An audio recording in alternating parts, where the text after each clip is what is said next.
On to question 5. So looking at the oxidation number of nitrogen in this compound, the first thing we can do is forget about the water.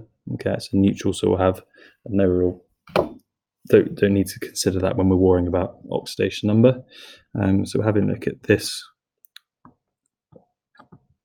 compound. So magnesium oxidation number is +2. So that means that overall, NO2 or two NO2s will have a charge of -2, but one molecule of the NO2 ion will have a charge of overall of -1.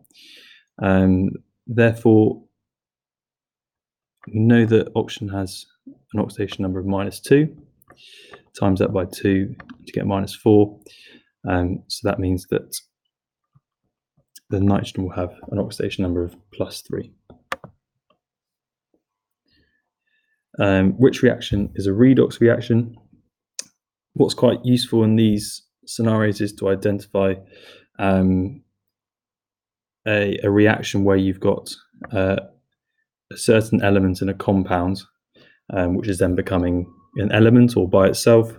So immediately I can see that in D, we've got copper and nitrogen both starting in compounds, and then after that becoming elemental.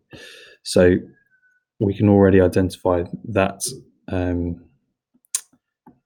copper is going to change its oxidation state from +2 to 0, and nitrogen, on the other hand, will change its oxidation state from -3 to 0. So immediately I can tell that that's our redox reaction.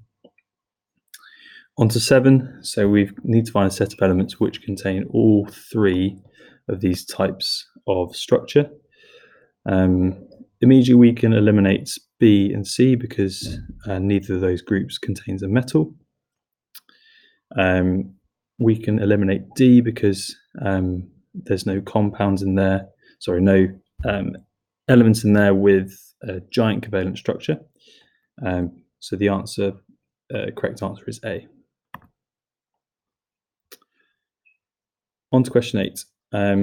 So we're looking at a reaction of a group 2 metal with chlorine to form a chloride, and we need to identify the identity of M. So first thing we need to do is write out an equation. This is the general equation for the reaction of the metal with chlorine. We can work out the moles of chlorine we've used because we know we generate 9.775 grams of chloride. We use 3.528 grams of the metal, so whatever we need to make up is the amount of chlorine. So 9.775 minus 3.528 means that we've used 6.247 grams of chlorine. Divide that by 71 to get the moles of chlorine, which is equal to 0.088. Using some molar ratios, we know that for every 1 mole of chlorine, we're going to use 1 mole of metal. So the moles of metal used is 0.088. And now we've got a moles value and a mass value. We can divide mass by moles to give us an MR. So 3.528 divided by 0.088 gives us an MR of 40.09, which is very similar to the MR of calcium. So the correct answer is B.